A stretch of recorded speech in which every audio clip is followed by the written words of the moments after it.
So, in this video lecture, we will discuss where we left the friction in the friction lecture 1, right. This is the second lecture in this friction chapter, and this time we are going to discuss some very basic problems and some very interesting problems. So, one question which I remember that came in I think IIT JEE 1990s, 1987 or 88, I am not very sure about the year, but that was for some reason very interesting. I will tell you, still students come out with the wrong answer because they don't try to comprehend the question correctly. Okay. So, the question was like, there is a block kept on a rough surface, the coefficient of friction is given to be mu, acceleration due to gravity is symbolically g, and the question was to find minimum force needed to move the block on the surface. Obtain minimum force needed to move block on the horizontal surface that is shown. So, it looks very easy, and majority of students that year and even today come out with this answer that it is equal to mu mg, which is correct if the question mentioned the direction of applied force as the horizontal one. The question has not mentioned any such thing, what is the direction. So, how to know that? Exam में ऐसा पूछा गया, direction नहीं दिया हुआ है, तो हमें ये कैसे आइडिया लगेगा कि हाँ अच्छा वो डायरेक्शन वाली चीज हमें लेनी है, हमें कुछ अलग ही डायरेक्शन फोर्स कर लेना है, फिर सोचना है. तो देखिए, जब भी कहीं पे भी मिनिमम और मैक्सिमम टाइप की चीज पूछी जाती है तो ध्यान रखिएगा कि वो मिनिमम मैक्सिमम होने का मतलब क्या हुआ कि वो जो चीज है जिसकी वैल्यू घट रही है बढ़ रही है वो कहीं ना कहीं किसी चीज पे डिपेंड कर रहा है इन जनरल, यही है ना. तो यहां पे जरा हम सोचें कि भाई वो क्या चीज हो सकती है, तो शायद वहां से ये स्ट्राइक कर जाए कि it can be the direction because it is possible. अच्छा, दूसरी एक और चीज, अक्सर आप जब 7th 8th 9th 10th में थे तो ये क्वेश्चन आता था कि कोई ट्रॉली टाइप की चीज है, कोई बॉक्स टाइप की चीज है, रफ सरफेस पर रखी हुई है, तो उसको पुल करना इजी है या पुश करना इजी है, मतलब यदि उसे मूव करना है तो पुलिंग इज सिंपलर और राइट. तो याद रखिए, वो जो पुलिंग का डायरेक्शन होता था वहां पर हम जब बोलते थे कि नहीं पुल करना चाहिए, तो क्या हम उसको हॉरिजॉन्टली पुल करते थे या हम किसी एंगल पे उसको पुल करते थे. दिमाग में जो पिक्चर है उसको याद कीजिए, तो डेफिनेटली वो किसी एंगल पे होता था. तो ये एक अलग सी चीज है जो प्रैक्टिस करते हुए और थोड़ा सा फ्रेश माइंड से यदि आप सोचेंगे तो स्ट्राइक कर जाता है. तो definitely mu m g is not the correct answer. So what needs to be done here? So you have to think of the force being applied at some angle theta with the horizontal. Say this is the applied force which is at angle theta. Then if we draw the FBD and consider the horizontal and vertical directions, so what do we get? So one is of course the weight, other is the normal reaction force. Okay, then there will be till the body is not moving, okay, the frictional force is a static, that frictional force is F, and of course the applied force. Now this applied force can be further broken into two components. Why are we breaking that into two components?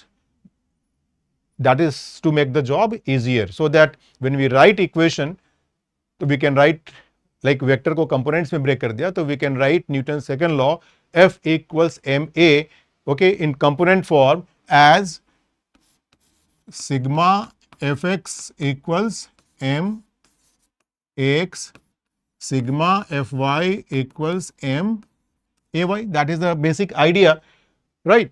तो यहां पे भी वही काम कर रहे हैं. तो यहां पर जितनी भी फोर्सेस लग रही हैं उन सब के बारे में हम सोच सकते हैं, बट जो हॉरिजॉन्टल वर्टिकल है वहां पर तो कंपोनेंट लेने की जरूरत नहीं है ना, वो दिख रहा है. जो हॉरिजॉन्टल है उसका वर्टिकल कंपोनेंट जीरो होगा, जो वर्टिकल है उसका हॉरिजॉन्टल कंपोनेंट जीरो होगा. एक ही फोर्स ये है जिसका हम कहेंगे कि horizontal component is f cos theta and vertical component is n sin theta. We also know that there is no acceleration along y axis because question में ही बोला गया कि हमें सरफेस के लॉन्ग मूव करना है, तो वर्टिकल एक्सेलरेशन को हम लोग नहीं कंसिडर कर रहे हैं, अवॉइड कर रहे हैं, वो जीरो है मान रहे हैं.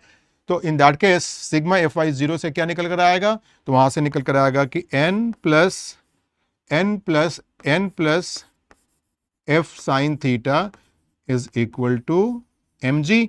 तो n की वैल्यू यहां से आ जाती है mg minus f sin theta. ठीक है, और जब तक बॉडी मूव नहीं करता है, till the body is at, till horizontal acceleration is 0, what we can write? We can write f cos theta is equal to the frictional force. They are balancing each other because there is no acceleration along horizontal. अब ये जो f है, हमें मालूम है कि this f is less than or equal to mu n। यहां पर हम mu को कोफिशिएंट ऑफ स्टैटिक फ्रिक्शन के रूप में ले रहे हैं। सो अब n की वैल्यू यदि यहां पे डाल दी जाए और f की वैल्यू ये f cos थीटा डाल दी जाए, तो f cos theta is less than और इक्वल टू, हम क्या लिखेंगे, म्यू, और अंदर क्या आ जाएगा n की जगह, mg minus f sin theta. ठीक है, तो लेस देन और इक्वल टू, नॉर्मली तो ये लेस देन होगा, बट इक्वल टू कब होगा, when the value f cos theta will be equal to this. तो that will be the moment when the body is on the verge of slipping. जब वो slip on the verge of slipping, slipping हुई नहीं है but अब थोड़ा सा भी अप्लाइड फोर्स बढ़ा, ठीक है, तो फ्रिक्शनल फोर्स स्लिपिंग शुरू हो जाएगी, it is on the verge of slipping. तो उस केस में ये जो चीज है वो लेस देन इक्वल टू के बजाय इक्वल टू का हो जाएगा। So when the body is on verge of slipping, तो उस केस में हमारा बन जाएगा f cos theta is equal to mu mg minus f sin theta. तो यहां पर there is some problem I am facing, so I will just rewrite it somewhere here. I hope you have already noted down the question, so I can clear this part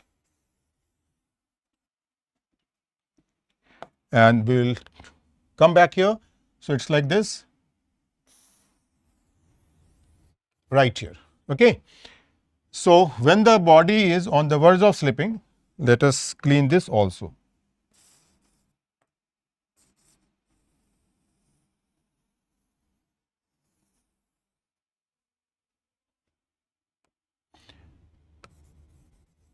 When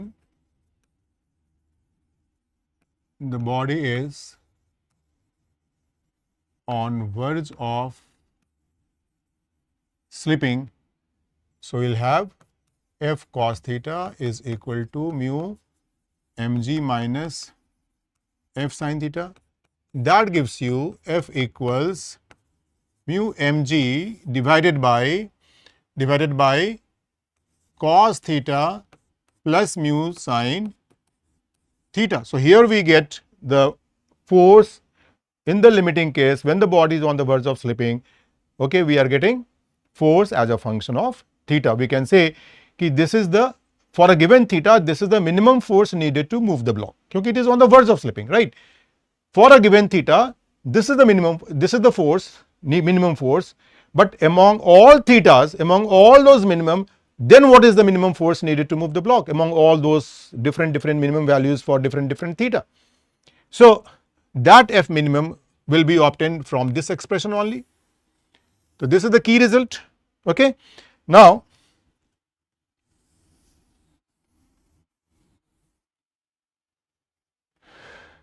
mu mg is constant, cos theta plus mu sin theta is the variable quantity, theta dependent quantity. So if f is to be minimum, then cos theta plus mu sin theta has to be maximum. अब इसको आप चाहे तो थोड़ा सा trigo apply कर सकते हैं, मैं यहां पर आपके ऊपर छोड़ दे रहा हूं, राइट? मैं बस रिजल्ट लिख रहा हूं यहां पर कि cos theta plus mu sine theta की जो मिनिमम मैक्सिमम वैल्यू होगी, that is equal to root over 1 plus mu square. I hope you can easily derive this result, and accordingly then the answer that is needed, f minimum, is mu mg upon root over 1 plus mu square. देखिए, there are some questions जिसको कि मैं wonder questions कह सकता हूँ, wonder problems कह सकता हूँ। हमने एक क्वेश्चन डिस्कस किया था सर्कुलर मोशन से, आई मीन रोटेटिंग फ्रेम से रिलेटेड, जिसमें मैंने सेंट्रीपिटल, सेंट्रीफ्यूगल, कॉरियलिस, इन तीनों के बारे में बताया था।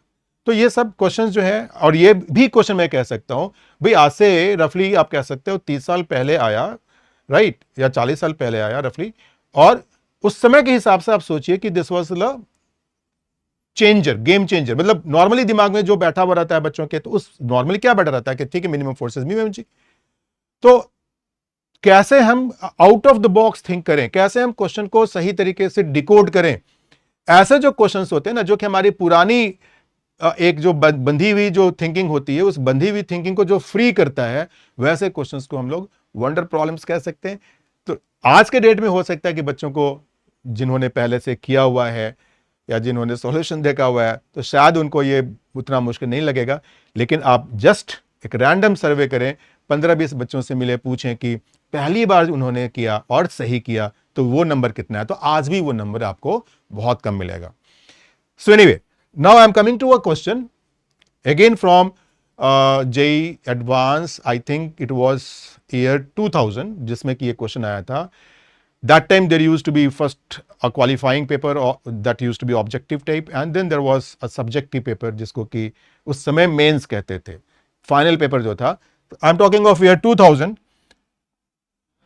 and here we have this question.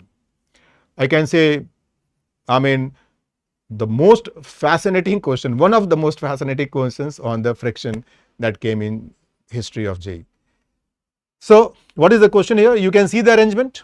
There is a huge block, there is a huge block of mass capital M, then there is a block of mass M2, then there is a block of mass M1. M1, M2 are connected by a string passing over the pulleys. Pulleys are attached to the huge block, है ना। ये जो दोनों pulleys हैं ये इस block से connected हैं, ग्राउंड से कोई मतलब नहीं उसका।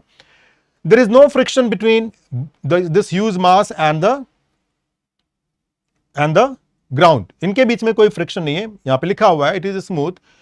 There is some force being applied here as shown, horizontal force, and the coefficient of friction between M1 and box and between M2 and ground, both coefficient of frictions are same, and that value is given to be 0.3.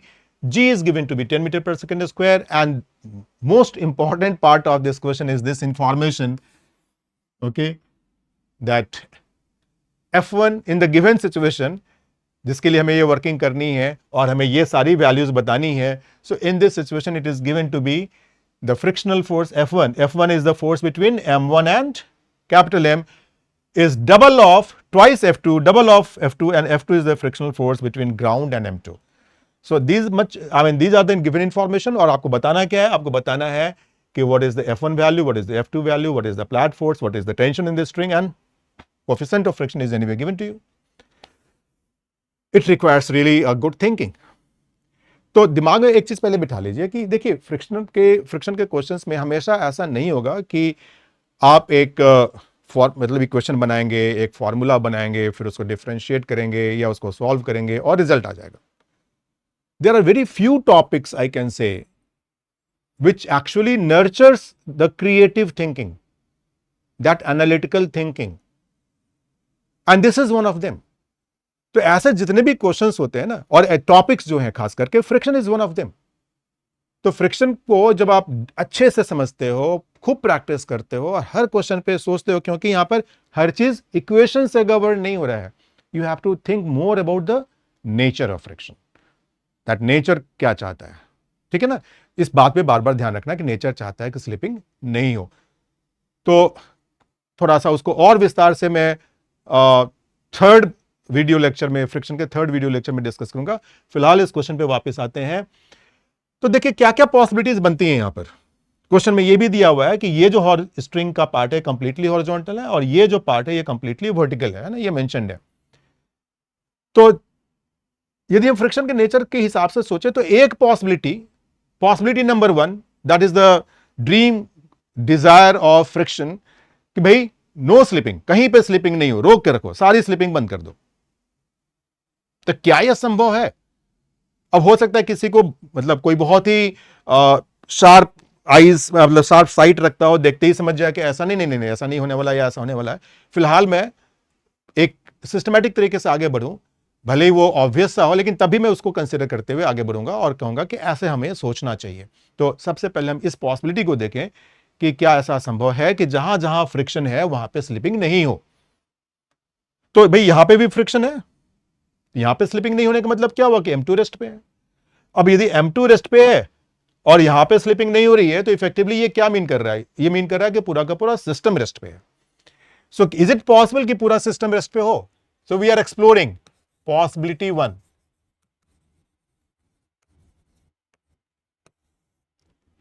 तो इस possibility 1 में for no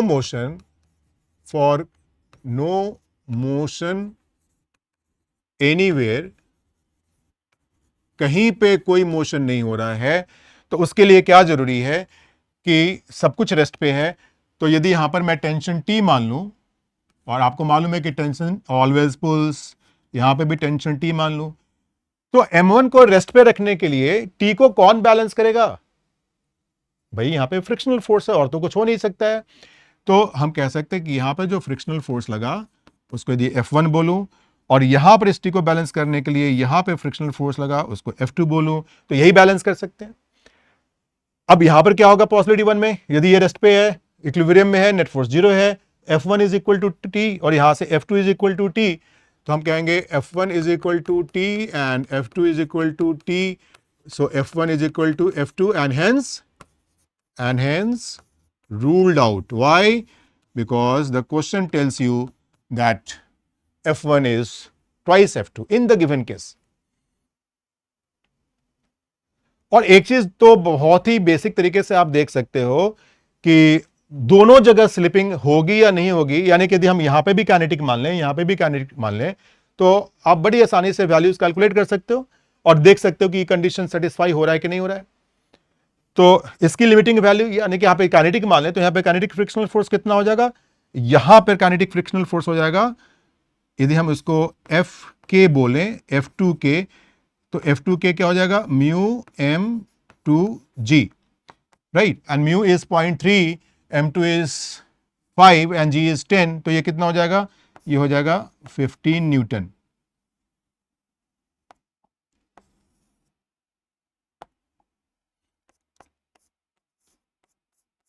और ऐसे ही यदि हम F1 के निकाल लें, यहां पर यदि काइनेटिक होता तो क्या होता, तो उसमें हो जाता mu M1G, right, and mu is 0.3, M1 is 20, into G 10, so that is 60 Newton. Obviously this case is ruled out क्योंकि ये कंडीशन सेटिस्फाई नहीं हो रही है, तो this is also ruled out। इसका मतलब क्या हुआ, ये रूल्ड आउट हो गया, ये रूल्ड आउट हो गया।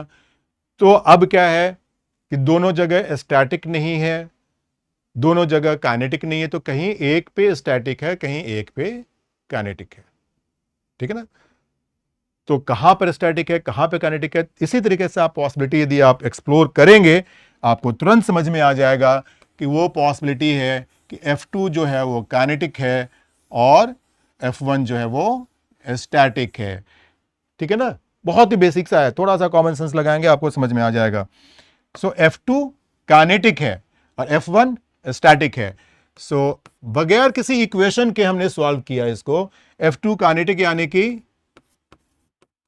15 न्यूटन है, यही पॉसिबिलिटी बनती है, क्योंकि जो हमें इसको सेटिस्फाई करना है और इसको सेटिस्फाई करने का मतलब हुआ कि चूंकि ये वाला फ्रिक्शनल फोर्सेस का डबल हो रहा है, राइट, ये इसका डबल तो हो नहीं सकता उस केस में, एक स्टैटिक और एक काइनेटिक के केस में, क्योंकि यहां पे काइनेटिक का मतलब क्या होता है, मैं खुद ही बता दे रहा हूं आपको, यहां पे काइनेटिक का मतलब होता है 60, यानी कि ये क्या होना चाहिए था 30, बट ये हो नहीं सकता, क्यों, आप देख सकते हैं उसकी लिमिटिंग वैल्यू 15 न्यूटन है।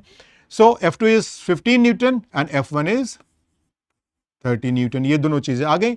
अब जब आपका ये दोनों आ गया तो बाकी सब कुछ भी आ जाएगा।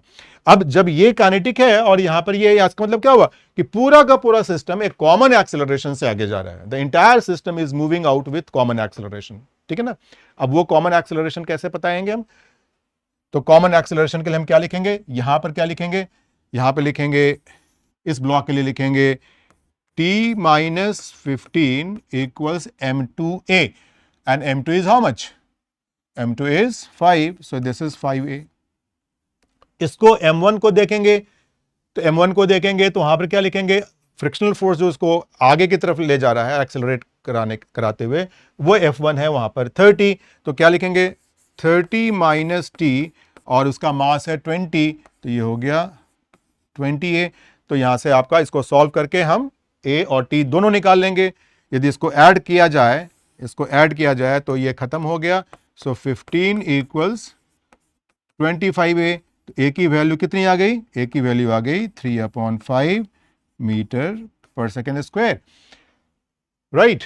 और कैपिटल F निकालने के लिए बहुत, इसको मैं छोड़ देता हूं आपके लिए, पूरे सिस्टम का एक पूरे सिस्टम को आप इकट्ठे मान लीजिए, एक बॉडी मान लीजिए, राइट। तो उस एक बॉडी के ऊपर एक्सटर्नल फोर्स में एक ये F होगा और एक ये F होगा।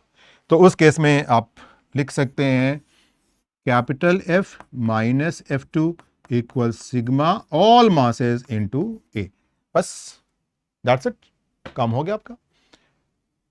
So, friction is one such chapter that nurtures your creative thinking, and this creative thinking plays a very important role in deciding your rank in JEE Advanced or deciding your percentile in JEE Mains. Okay?